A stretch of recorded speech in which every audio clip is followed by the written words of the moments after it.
Halo semuanya, selamat datang di channel Tambah Tembok. Kali ini kita mau bahas tentang hal yang sedang heboh nih di dunia internasional, khususnya kepada kaum-kaum yang beragama Kristen dan Katolik. Kalau baru-baru ini di Indonesia itu ada satu pernyataan menghebohkan dari seorang pendeta influencer yang menyatakan bahwa ada keselamatan di luar Kristen, di luar Kristus, menyatakan bahwa seorang Habib juga anak Tuhan gitu ya.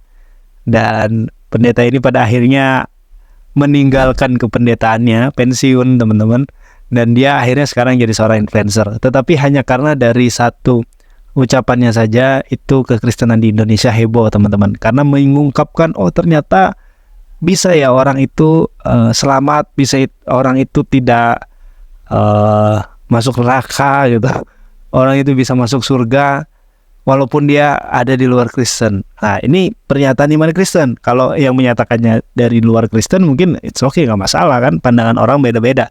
Tapi kalau ini sudah menyangkut posisi iman, nah hal ini kan menjadi sesuatu yang memantik perdebatan, orang bantah di mana-mana, dan bahkan ada seminar tentang Kristen progresif ini di semua gereja-gereja di Indonesia teman-teman. Nah, yang akan kita bahas kali ini hal yang mirip-mirip, tapi terjadi di dunia internasional, yaitu ketika Paus Fransiskus mengungkapkan satu pernyataan yang kontroversial. Dalam kunjungannya di Singapura beberapa waktu yang lalu, teman-teman, Paus Fransiskus sedang berbicara kepada perwakilan dari agama-agama yang berbeda, dan Paus mengatakan bahwa semua agama itu sama, menuju kepada Tuhan yang sama. Coba kita lihat videonya dulu. God. Dirò una comparazione, sono come diverse lingue, diversi idiomi per arrivare lì. Sort of a comparison, an example would be they're sort of like different languages in order to arrive at God. Ma Dio è Dio per tutti. But God is God for all. E come Dio è Dio per tutti, noi siamo tutti figli di Dio. And if God is God for all, then we're all sons and daughters of God. Ma il mio Dio è più importante del tuo. But my God is more important than your God. È vero quello? Is that true? C'è un solo Dio lì. E noi sono idiomi, cammino, lingue per arrivare a Dio. There's only one God, and each of us is a language, so to speak, in order to arrive at God. Qualcuno Sikh, qualcuno musulmano, qualcuno Hindi, qualcuno cristiano, Indo, ma Christian. sono diversi cammini. There are different paths. Understood? Nah teman-teman, di video itu kan jelas bahwa apa yang disampaikan Paus kepada umat-umat yang beragama lain, bahwa semua agama itu pada akhirnya akan menuju kepada Tuhan yang sama, akan diselamatkan gitu. Dan ini memantik perdebatan, memantik sanggahan, bantahan, bahkan tidak sedikit yang mengatakan Paus ini sesat, Paus ini tidak sesuai dengan Alkitab, dan semuanya merujuk kepada Yohanes 14 ayat yang ke-6 ketika Yesus berkata, "Akulah jalan, kebenaran dan hidup, tidak ada seorang pun yang sampai kepada Bapa kalau tidak melalui aku."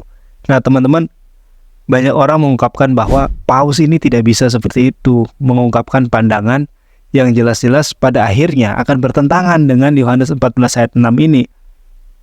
Apa yang diungkapkan oleh Paus Fransiskus sebenarnya adalah pandangan pluralis, yaitu bagaimana menganggap semua agama itu memiliki kebenarannya masing-masing, dan kebenaran ini bisa mengarahkan seseorang itu kepada Tuhan.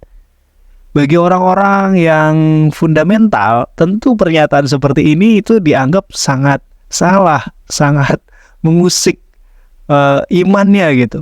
Karena bagaimana mungkin? Karena selama ini yang terdoktrin, selama ini yang terajarkan gitu ya, bahwa ya orang itu nggak bisa diselamatkan kalau dia bukan Kristen, kalau dia bukan Katolik, kalau dia tidak memiliki benar-benar percaya kepada Yesus.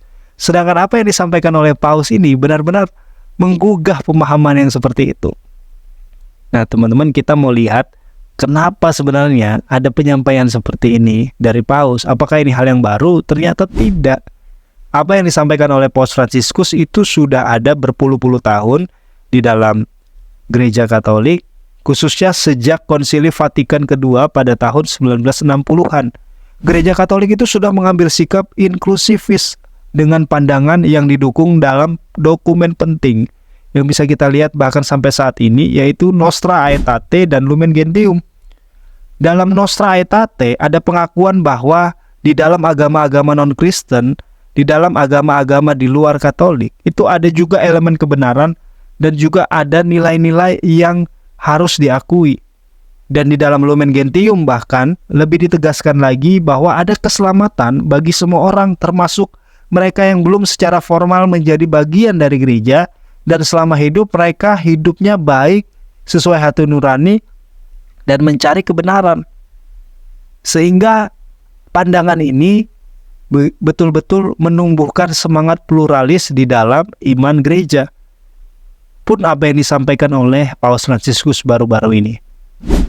Tetapi banyak orang tidak bisa membedakan antara pluralis dan relativis.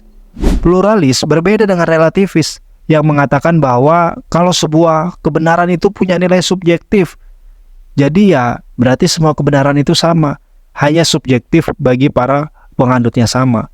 Nah, ini berbeda dengan pandangan pluralis yang mengatakan bahwa kebenaran di dalam agama itu punya kebenaran masing-masing. Dan ketika Paus Fransiskus mengungkapkan hal yang semacam ini, yang dia maksudkan kemungkinan adalah di dalam gereja itu punya kebenaran yang penuh, sedangkan di agama-agama lain itu punya kebenaran parsial atau kebenaran sebagian, yang pada akhirnya juga bisa menuntun seseorang kepada Tuhan, kepada keselamatan. Di dalam gereja Katolik sendiri ada Paus Benediktus ke-16 yang bahkan pernah mengatakan bahwa agnostik itu mungkin lebih dekat kepada Tuhan daripada banyak orang dalam gereja. Kenapa? Karena orang-orang agnostik ini adalah orang-orang yang mempertanyakan iman mereka, benar-benar ingin mengetahui Tuhan itu ada atau tidak. Nah, kata Paus Benediktus ke-16, orang-orang seperti ini sebenarnya lebih dekat kepada Tuhan daripada orang-orang yang cuma secara doktrin saja, secara rutinitas saja menjalankan kegiatan keagamaan mereka.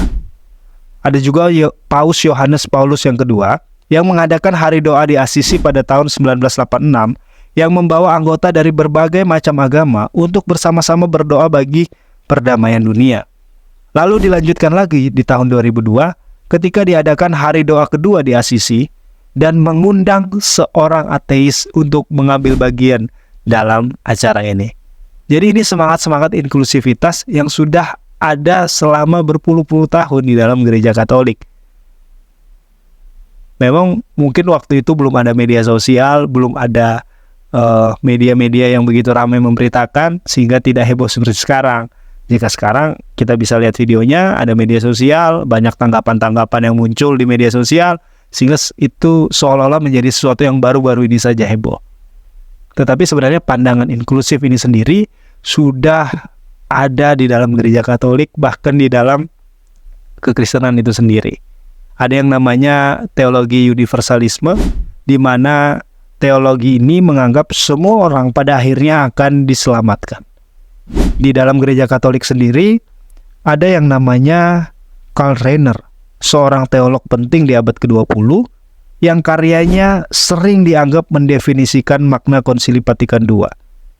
Karl Rahner dalam karyanya menggunakan istilah Anonymous Christian atau Kristen yang tersembunyi untuk menunjukkan orang-orang yang ada di luar gereja. Mereka tidak beragama Kristen, tetapi mereka memiliki perbuatan, memiliki sikap, memiliki hati nurani yang sesuai dengan ajaran Kristus. Mereka memiliki kasih Kristus dan memiliki hubungan dengan Tuhan. Orang-orang seperti ini dianggap oleh Karl Rahner sebagai orang-orang Kristen juga, namun mereka tersembunyi. Dan orang-orang seperti ini pada akhirnya akan diselamatkan karena mereka sudah memiliki Kristus walaupun mereka tidak menyadarinya. Nah teman-teman, tentunya dalam hal yang diucapkan oleh Paus Fransiskus tadi, kita perlu melihat dulu nih, ini sebenarnya hanya permainan kata atau memang satu pandangan yang ingin ditekankan oleh Paus Fransiskus. Kalau konteksnya permainan kata nih, bahasa diplomatis, ya kita harus bisa memaklumi juga karena Paus Fransiskus sedang berhadapan dengan perwakilan dari agama-agama yang berbeda. Tidak mungkin kan dia akan mengatakan, oh keselamatan itu hanya bagian dari gereja Katolik. tentu saja dia akan mengungkapkan satu pernyataan yang mendamaikan, yang membuat toleransi itu bisa tumbuh, yang membuat antar umat beragama ini bisa, oh ternyata memang kita ini bisa menjadi satu gitu. Tetapi kalau memang ini adalah pernyataan iman dari seorang paus, maka ada yang namanya ex cathedra, teman-teman, dan itu nantinya bisa menjadi bagian dari iman semua orang Katolik yang ada di seluruh dunia. Tetapi kalau itu belum diungkapkan sebagai ex cathedra, maka pernyataan ini harus memiliki makna yang penuh yang diterangkan oleh Paus Fransiskus sendiri. Sehingga apa yang menjadi landasan iman bagi umat Katolik itu menjadi jelas gitu. Di dalam kekristenan sendiri sudah terjadi pembagian itu ya, ada yang percaya universalis, ada yang tetap pada pandangan fundamentalis. Nah teman-teman, untuk kedepannya gimana, kita tunggu saja.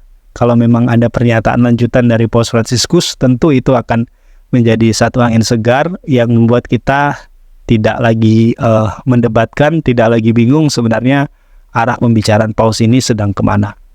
Dan itu saja untuk video kali ini teman-teman. Terima kasih sudah menyaksikan. Sampai bertemu di video selanjutnya. Salam.